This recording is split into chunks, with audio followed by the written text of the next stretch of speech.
Would you mind telling me whose brain I did put in? And you won't be angry? I will not be angry. Abby someone. Abby someone. Abby who? Abby Normal. This is the Abby Normal podcast, here to tell you that you're weird, and that's normal. Today we get to talk to Chelsea. You actually got to hear my first real conversation with her. We met through a mutual friend, and then she came on this podcast. She was on episode number 31, Won't You Be My Friend, and episode number 48, Grunge Adjacent. You might remember her because she started a theater company in Seattle. So anyway, we had that one real conversation, and then the shelter-in-place hit. She actually moved away from me back to Washington, and we've had a couple more phone text convos since then, and now here we are at the end of shelter-in-place. And all of us are looking at these kind of friendships with a side eye, right? We are obviously hungry to see and hold our besties, but acquaintances? What do we do with them? Are we ready to set up coffee and hangouts with our next click out people? Who do we really want to hear from? Well, I'd like to rekindle my time with Chelsea if the stars align to make that happen. I mean, she claims that her superpower is being an empath. So that's a friend that you want to have, right? Here she is. So what does being an empath mean to you? I can feel people's energy. And I know it sounds weird. I'm just very aware of how people communicate or like the energy that they're bringing to the room. And I feel it, like I mirror it. So like we're both crossing our legs. Like from a outsider's point of view and like case studies, if I uncrossed my legs and I didn't say anything about it, if your dog got up and moved, you would probably do the same thing, right? We match like how people vocalize without using our mouths or words, right? So I'm just in tune, and I have a sense of like what you need to like calm down or get through the conversation or the interaction that I'm having with you. Yeah, I just have a intuition that has been heightened, and an ability to like be patient and like assess people's cares and needs and make them comfortable enough with me that they can be very, very vulnerable and tell me what they need that they haven't vocalized. I am a helper. I will help you any way that I can. And if I'm linked to you in any certain way, like sometimes at like my own detriment. Yeah, that's actually exactly what my next question was for you. Because I feel like I have a little bit of that. Yes. And I do feel like in a lot of cases it makes it really difficult for me to say what I need and what I feel. Yes. Because I don't want to hurt feelings. I don't want to cause drama. I want to be there for you. Yes. So I'm only like, honestly, really recently being like, okay, no, I need to speak up. But it feels seriously difficult. Yes, because there's no like hard data. I mean, I can metaphysically express what I'm like. If we wanted to get real and woo-woo about it, I can go all day and night. And we can do that, but probably off podcast because it's not for everybody or whatever. Yeah. Now that people are talking in like different way and we have verbiage for some of this stuff, it's also referred to as being a HSP, a highly sensitive person. And a lot of it, people are women, and you just have that. I mean, it's more normalized for us to have those like feelings of like, I can feel and like intuitively know how to nurture you or to get you how to express what you're feeling to me. Right. I think it's a beautiful thing. It's one of the things that I hated so much about myself, but it's one of the things that I've learned. That's my superpower. Like that's what I can like, you can go and get degrees. That's what therapists do. Right. It's there's businesses for this. But I done it for free in the real world, and professionally, it doesn't make sense for me to like monetize that. I don't want to become a therapist. I want to be able to do this healthily for the rest of my life.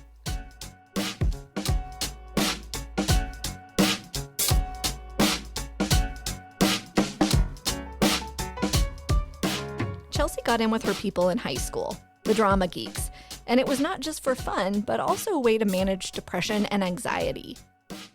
I want to say I was a musical theater nerd, but I was a hardcore thespian. Oh. I loved them straight plays, and not straight isn't, straight. But like I was such a sucker for drama. I wanted so desperately to be a dramatic actor. I did festivals, so like Shakespearean festivals. And were you see how easy it is to just do it obnoxious? Hardcore, yes. I mean, I just found my own weirdos, really. And then those weirdos liked the same things that I liked, and we just did theater together, or just told fantastical stories.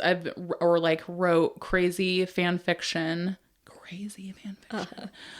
But by any means, I mean, we're just entertainers and entertained ourselves. And like, it was probably horribly obnoxious. I was also like in Teens Against Tobacco Use. Yes. And I was very like, you don't have to have drugs to have a good time, but you can smoke weed if you want. Like, but I'm going to advocate that you don't need to like get anything but high on life and like do art. And then college happened. And it was like, well, Smirnoff Ice is also good if I'm gonna have to, and if I want to indulge after rehearsal. Like, oh, you were intolerable. Yes, 100%.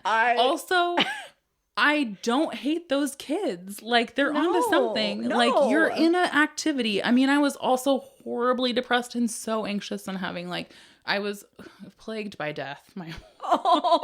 So literally looking back, it was just like, thank God I had an outlet. And thank God my parents were cool enough to be like, yeah, go do that weird thing that you love. And like, talk about nothing but Buffy. Like, talk about nothing but like Shakespeare, if that's what keeps you like around people that are 100%.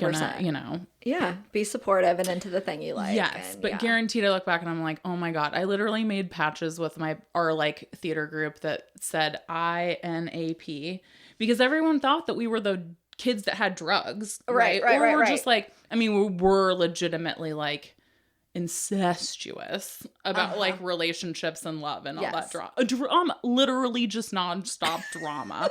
But like, these are also the people that I started the company with that I still love. These are my family. Yeah. And my parents were like super cool, and they were the theater mom and dad. They would like bring us filtered water so we didn't have to drink out of the tap in the like underfunded performing arts center. And like, but anyway, so the INAP, I don't know if I like. No, tell me. I'm not a pothead was what INAP stood for. And we had like patches that we would wear on our backpacks, and people would be like, what's INAP? And we'd be like, I'm not a pothead. Like, we don't need we do. Like, you think that I'm a stoner, but I'm not. It's okay if you are too, but like, do it responsibly. Oh my gosh, it's so adorable. Well, it's the same thing like with the little punk rock. I mean, this is probably still oh my thing. God, yes. But that with like the straight edge punk rockers, I was just gonna say it's glorified straight edge. Like I look like I use drugs, but I don't. Yes. And it's like the identity of the thing that you're not doing is like so. But then it just put anyway. Drugs are different. Dare is gonna happen one way or the other. Yeah. Right. Anyway. And nobody wants high schoolers to do drugs or alcohol. It's not good for your brain. Exactly. And I am super because I definitely partake in cannabis. Cannabis is a big part of my life. Yeah, I'm glad that I waited until my brain was like somewhat formed and I had a handle on my mental health. Right. Before that, they used to have a circus here. Acrobats and clowns. Luckily, she was an INAP in high school because she needed to figure out her mental health without complications. Here's a bit of her journey to get there, starting with a lot of death at a young age. I started going to therapy before somebody should probably need to. I was like 8. Growing up, I just had death happen a lot around me. Okay, so just to clarify, that's my question. What, you had like actual death or you had like thoughts of death? Both, because it was very real. Yeah, the first death I remember was my best friend, like across the street from me. Like, we went to school together, had a brain tumor, and died. And like, we saw the whole thing go down. Like, it was, they knew it was happening, but it was like, so that was normalized. And then my uncle died of AIDS. So that was like right before I turned 10. Oof.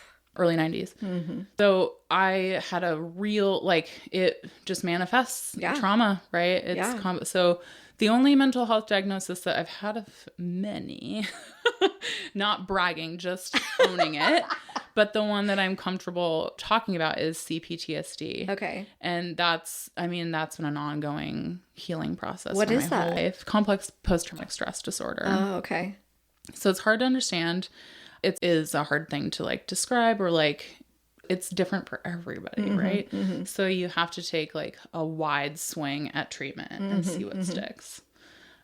So I was super happy to have done that, a little bit of that healing before college. And I was so like, theater was like, oh my God, a wonderful escape. I am dealing with like the fact that you don't have to solve everything with getting together and like doing a production and selling tickets to things. Right. Because that's not healthy. Art can be an escape, and it is a great thing to like run into. Yeah. And it can get you through a lot, girl. Like casts and like having camaraderie of geeks around you is like very real. So how did the CPSD like manifest in your life? So just a compound of like a bunch of loss, like it happens in threes in my life, at least.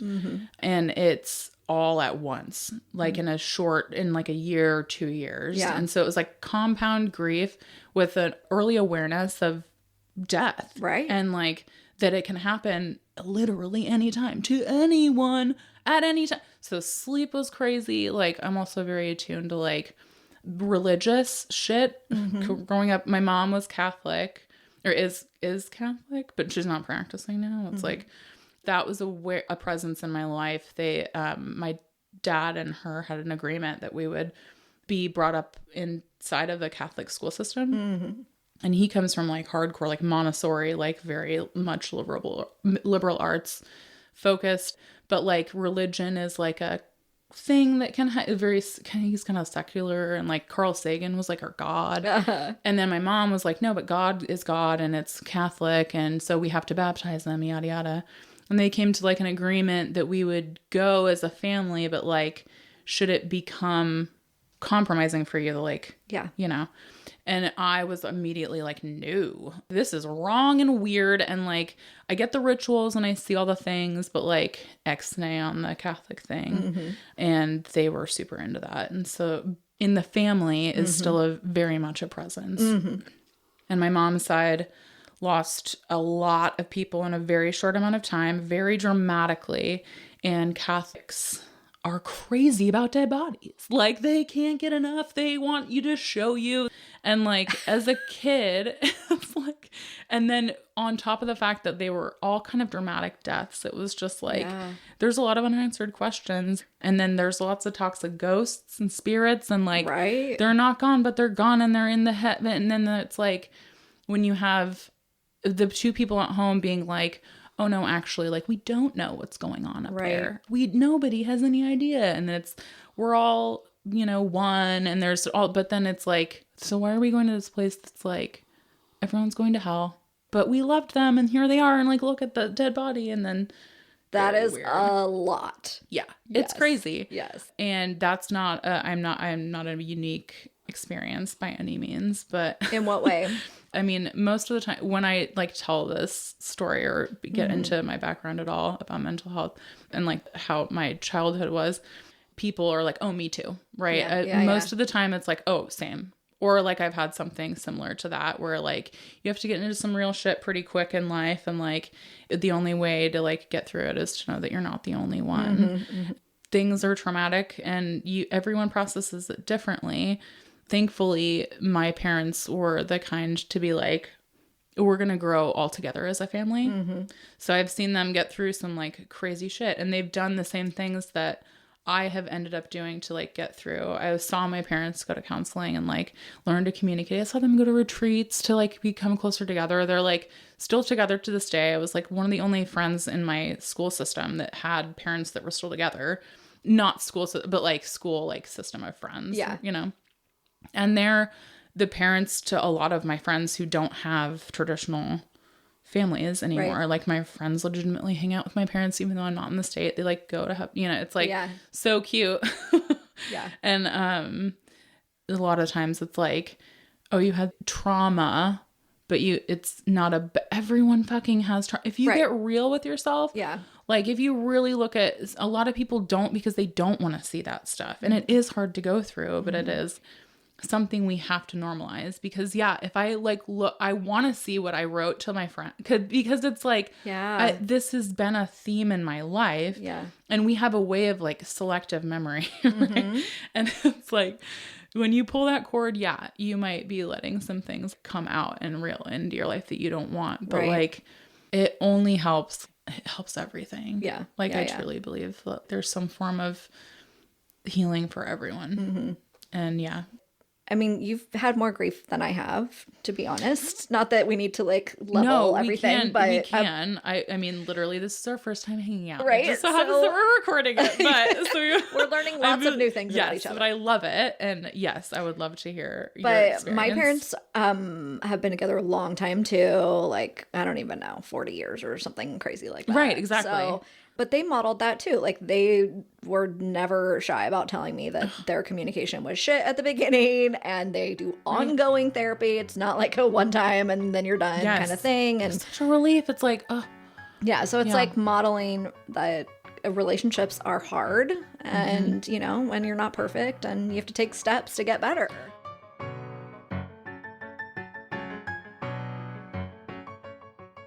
Oh my God, like you live so many lifetimes, or at least, I mean, maybe not everyone does, but I certainly do. I am not that same bitch that got like, Yes. But also I do like the fact that I have these notes and I can look back and like connect with that person again. Yes. Because yes, I want to learn and grow, and I should not be behaving like a 12-year-old.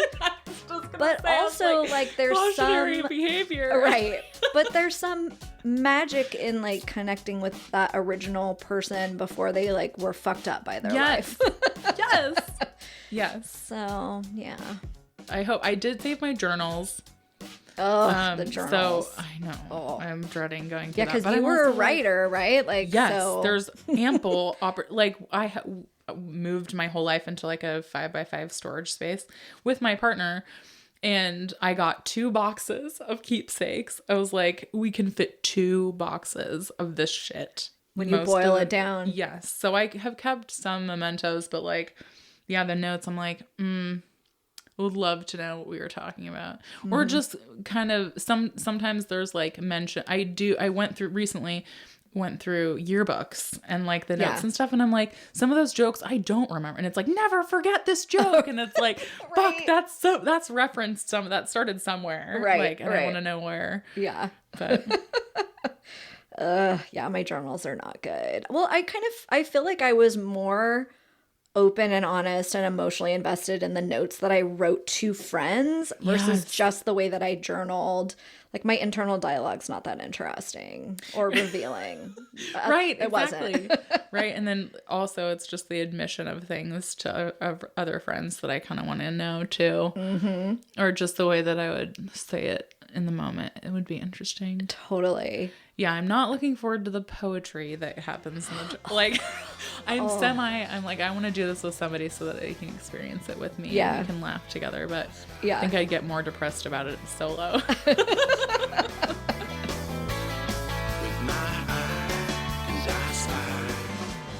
As Chelsea said, she's a helper, and since her high school poetry days, she's honed her communication skills as a social worker, until her workaholic tendencies revealed themselves.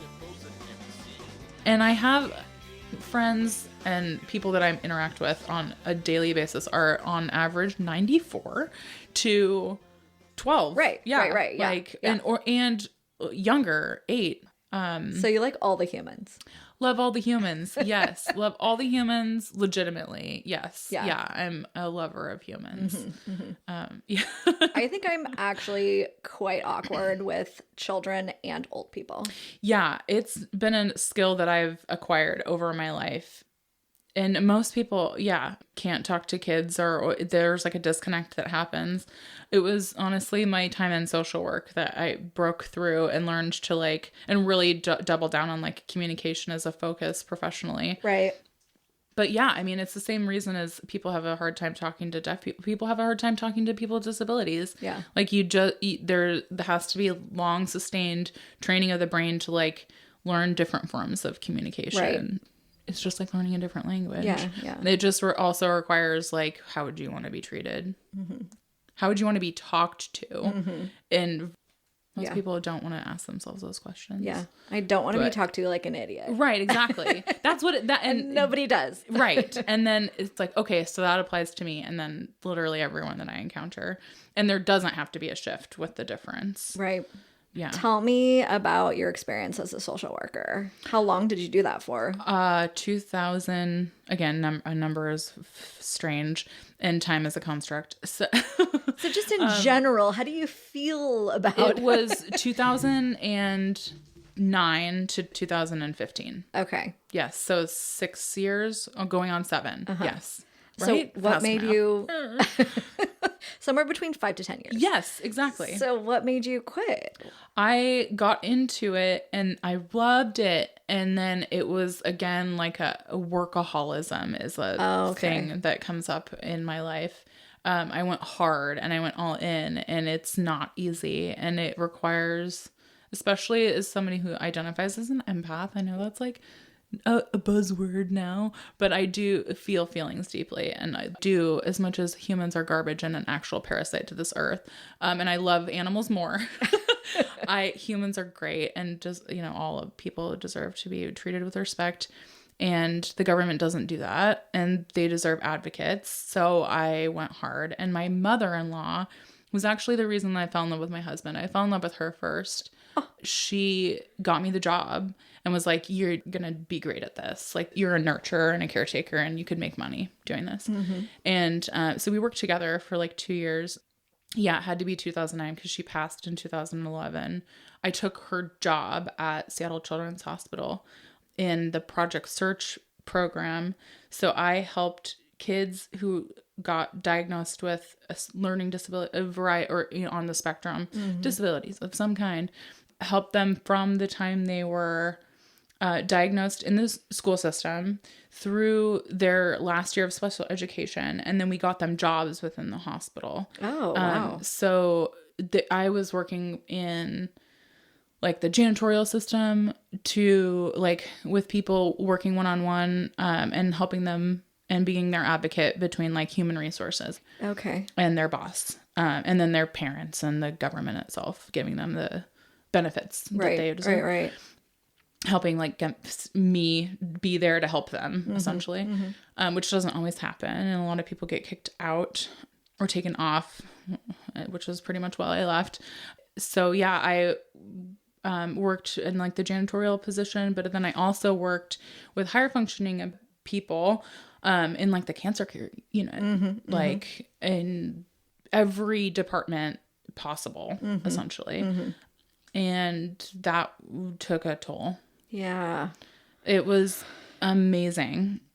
Like, I don't regret a second of it, but I do wish I didn't get so... I did it for too long. Yeah. And then I left the hospital and I tried to do it out in the field and work closer with the school system, and it was a lot. So, really? Like, in what way? For some reason, a school was harder than the hospital for me. Yeah, it's weird. Like, for a long time, it just felt like I worked in a hotel. And then over time, you get broken down. You're doing more than what you're getting paid to do. You're getting paid shit. Yeah. It's not affluent at all. I mean, it wasn't at the time for me in the position that I was in. That's not overgeneralization. But because there are ways that you can really succeed, and thank God people fucking do. I left because it was like a wave of emotion at me every single day. Yeah. And I was drowning, and I wasn't taking care of myself. And that's easy to do in that kind of a setting, right? Did you need a degree? Not meant for it. I got certified. So I'm in like licensed. Think it's behavioral coaching specialist. Like, I'd help people most often with their like social interaction and nonverbal communication, Right. nonviolent de-escalation, Right. like mediation for someone who doesn't necessarily have the ability to speak for themselves, and like social worker stuff that would allow me to work in the position that I'm doing right now, caretaking for someone, because I can advocate in the hospital style setting as well as like a governmental style setting. It was a cool job. And thank God I fucking did it, because now I'm going to be doing this. Like I said, I pretty much got out of it professionally because I saw skills that I could use for the people that I love, that are in my life, that will need these, here, not soon, but like, mortality is real. It can happen to anyone. Yeah. Right. Yeah. And I'd like to be able to be there for like my family members and like family members. Are there organizations, there probably are, but that play that liaison role that you're playing for your uncle? Like Yes. arranging everything for people. Yes. Oh, yeah. Dealing with your health insurance, dealing with the government, Yes. like all those. Is it really expensive? Yeah, it can be. Yes. But the state of California is actually pretty cool. There's a lot of programs that you can sign up for.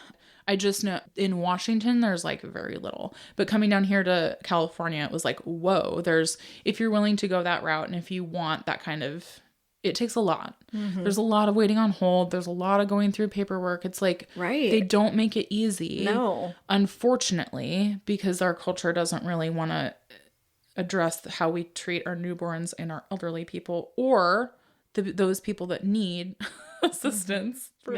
We are all temporarily abled. I could leave and like lose my ability to speak or hear or walk or whatever. Like that's a reality that most people are like, nope, I want to watch reality TV.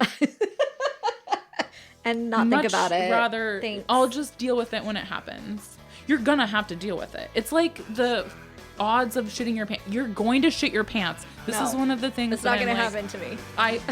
Okay. This may be the story you remember her from. Episode 55, Poo Emergency. Thank you for Hopefully, that visual. Yes, it's real. That emotional journey. It happened to me young, right? Like all these like horrible things in life like happened to me very young. Yeah. And I'm like, well. So do you feel like you're an old soul because 100%. things like This death is and not... shitting your pants happen so early? Yes. And it probably happened. I've been told by many mediums and psychics and people in my life. I have a lot of like earth energy workers in my life.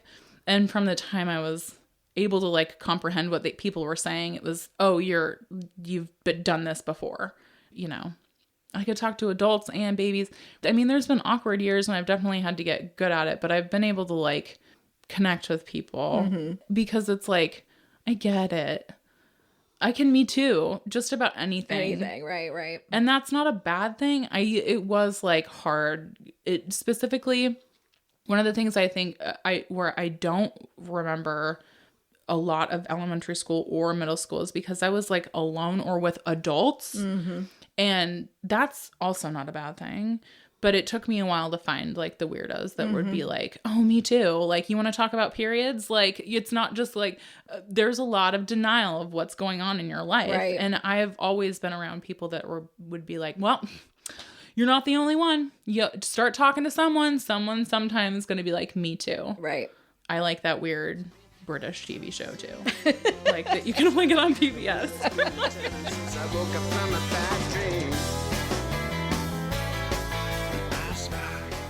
So she spent a lot of time hanging with adults. And then in high school, she found her fellow weirdos and learned how to connect, especially with people who needed to hear, me too.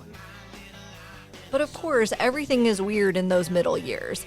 Let's go back pre-INAP patches to the back of the middle school bus. Oh, this is a great one because I don't know anybody from the story anymore. And it might be exaggerated because my brain works like a dramatist. So some things are all, exaggerate, make good for good stories, right? I think it was like 5th grade. So I was the awkward, weird kid that just oversharer and very loud and obnoxious. And I didn't really follow trends. So I'm also I have brothers. I have guy friends almost exclusively. And boys play totally different than girls do. Yes. And I fit in with the guys, bar none, until I really got like theater friends. Boys, 100%. Like I was the only girl at so many boy birthday parties. It's like unreal. So I was trying to get in with the cool kids. Or I had a friend where I went to like a birthday party and like the cool kids and I were like, I had like a one in. Yeah. And so I like can remember sitting in the back of the bus for the first time and being like, there's no guy around me that I know. Like I'm fish out of water. And the idea of smoking, or somebody brought a pack of cigarettes and was showing off. So this had to be like 10 or 11 because it was like before I had really experienced that. And my parents were off and on smokers for like ever. So it was, I knew what it was and I knew that I should not have it and that nor be around it. Mm-hmm. And it gave me so much anxiety. They tried to get me to take one or something and everyone's supposed to go home and like smoke a cigarette. Don't remember anybody's names, just know that they were like the cool girls. And I had like one adjacent friend who I think I was like mostly forced to be around because of moms being friends. Right.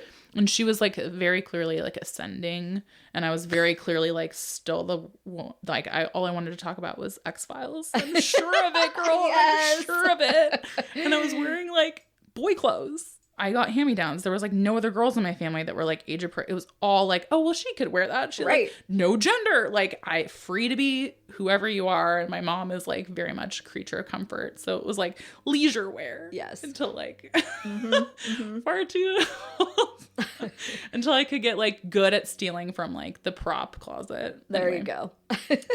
Anyway, so cigarettes. And I was like, no. And I had so much anxiety about it. I was like, no, my parents are going to smell it. They'll know. And so they're like, fine, whatever. You're like not cool enough. And I stayed up all night because I was like, I have to tell someone like they're going to damage their lungs. Like very like they're going to get in trouble and like they're going to go too far and they're going to associate me. So I was like, I have to tell someone. And I knew I was like, they could find out back to me. But I should not be hanging out with these people. No. I was like, I have enough guy friends that I can like get by. I gotta remember like doing the like social brain. Gymnastics. And then I was just like, thank God I had like people around me that were helping me do this in my brain, like for myself, right? Yeah. I should have like, I've reframed this story because I was for sure outcast because it did get back to me. But I went down and I told my dad and I can remember in my brain. The memories that I do have are like very vivid. So I remember going downstairs and he was doing a puzzle in his little bathrobe. And I was like, Dad, like this happened. Like I can't sleep. And so I know that I should talk to you. And he was like, cool.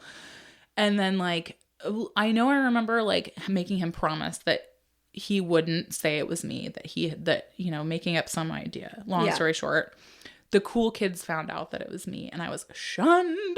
Mm-hmm. And like a confrontation happened to the point where I was like, I remember walking across the field and like going and sitting on this big rock that would then like be a like hangout for like actual friends. So that's pretty cool.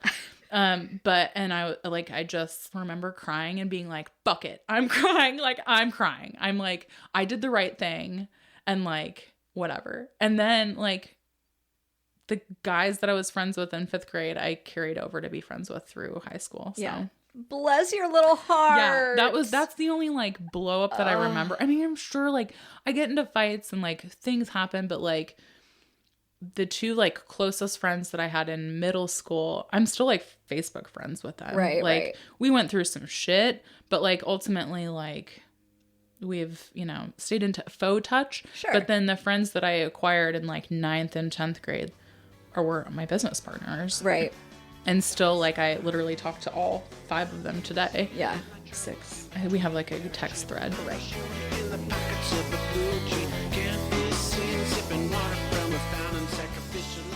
It's not surprising that someone who cares so much about human parasites would be really concerned about a bunch of 5th graders smoking cigarettes. When Chelsea and I had this conversation, we were both a little bit in between jobs and really thinking about our careers. And that led us to talking about our passion for people versus people pleasing.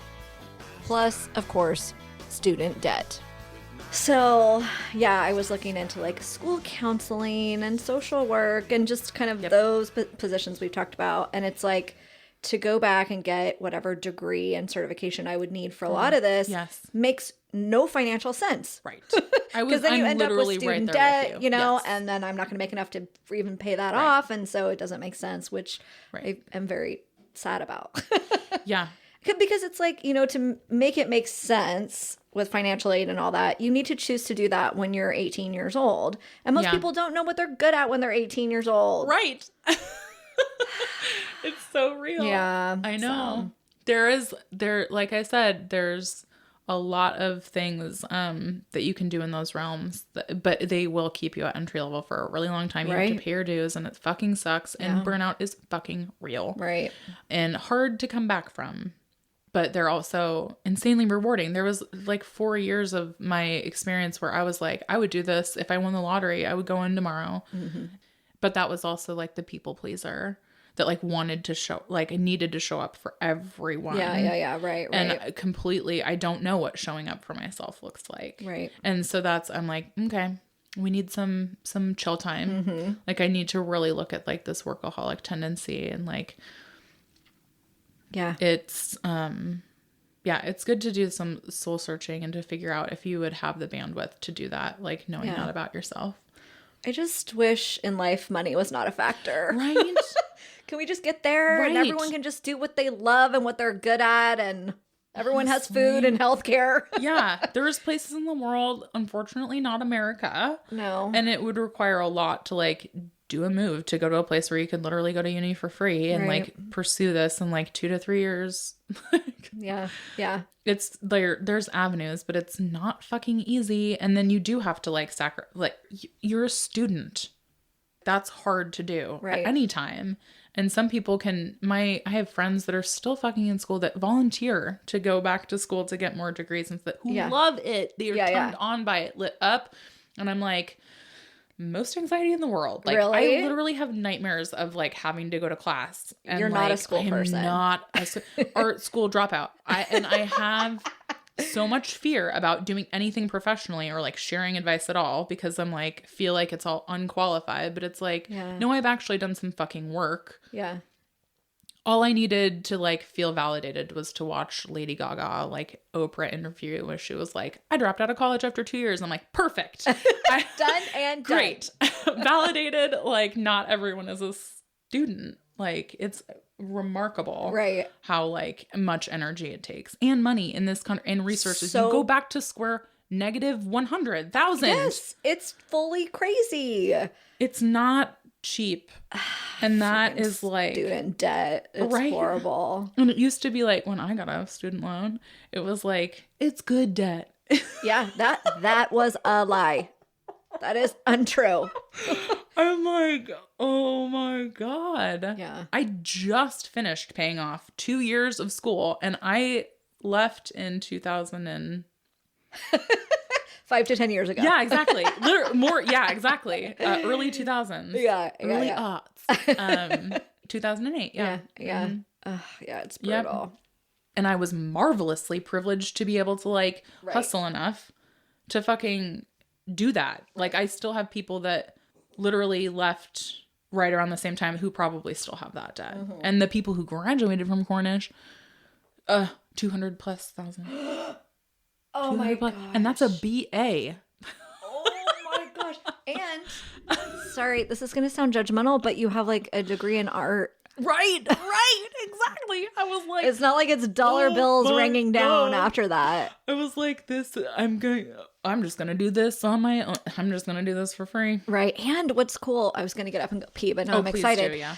Is there's so much online learning that you can do now too, right? So you can connect with people in your community that are also into theater or whatever, and they'll teach you some stuff. There's like video, YouTube, like all that. And I taught myself how to play the ukulele last year. Oh my God, let's talk more about that because I am obsessed. Like ukulele will, for free. Oh my God. On the internet. Love it. Ukulele anthem, 100%.